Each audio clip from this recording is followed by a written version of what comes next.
when I was raised in the inner city of Chicago, how many folks are familiar with the Cabrini Green housing projects?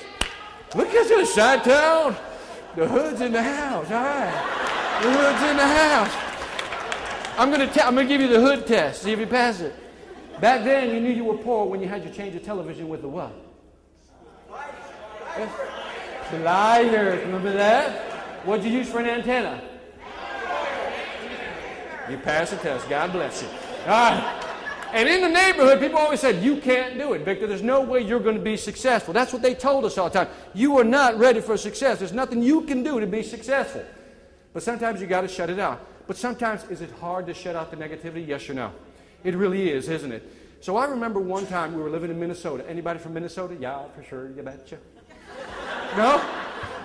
Nobody from Minnesota? Anybody heard of Minnesota? All right. We lived in Chicago. We moved to Minnesota. We moved to Minnesota. That's where I met my wife, by the way. Married 20 years. 4 different women, add up the years. That was a joke that I always throw, and my wife hates it. So we're in Minnesota, and it was 1995. 1995, I got tickets to go see a speaker, a series of speakers. That night, I saw for the first time a guy by the name of Zig Ziglar. Who knows who he is? If you don't know who he is, go get his stuff. And I remember sitting in that room one day going, my God, look at this guy. It's just the way he moved, the way he told his stories. There was everything about this guy that was just poetry in motion. And I remember the next day going to work, says, man, I saw this guy last night. I want to be just like that guy. One day I want to speak like that guy. And I told my friend this, 1995. My friend says, Victor, first of all, you can't speak. Right. Second, you've never been in front of a group. Third, why would anybody want to listen to you? Right there. And I remember that for some reason, I didn't follow up. I just tucked the dream away.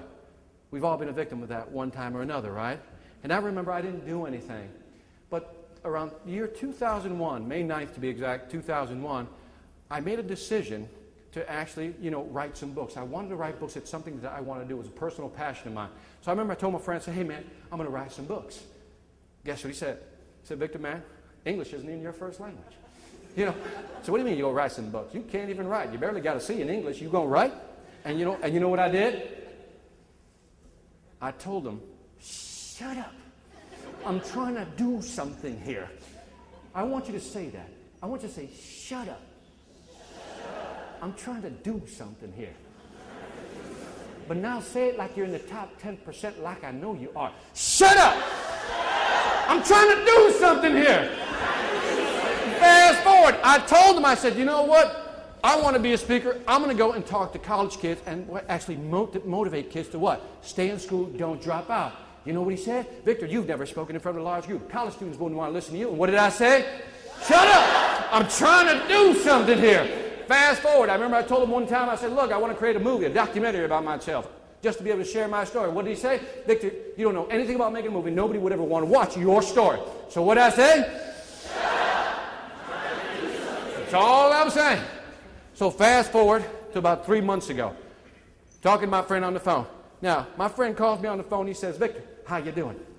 Pause the movie for just a second. When a dream killer calls you to see how you're doing, do you think they actually care or want to know how well you're doing? No. A dream killer wants to know how bad you're doing because it makes them feel better. The Germans have a word for it, Schadenfreude. I'm not making that up. It's the good feeling you get when somebody else is doing bad. And when a dream killer calls you up, he's calling only for one reason, to find out how bad you're doing so they can feel better about themselves, because that's how dream killers operate. But I was ready. I was locked and loaded, and I was ready for this phone call. I said, well, let me tell you. I said, remember that book I was going to tell you I was going to write? He said, yeah.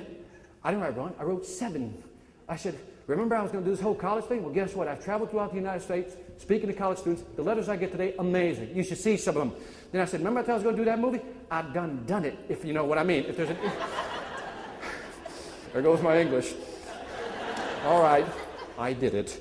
So, and then I said, in fact, it's been nominated for several film festivals, and it won its first international film festival. And at that very moment, thank you.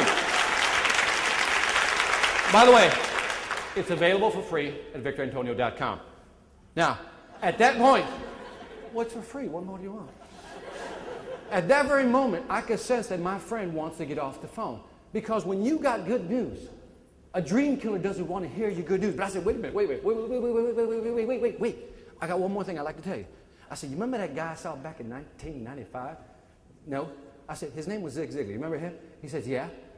3 months ago, I spoke on stage with Zig Ziglar for the first time. I got to meet him and his wife, and guess what? I hugged him and I kissed him. Take that! By the way,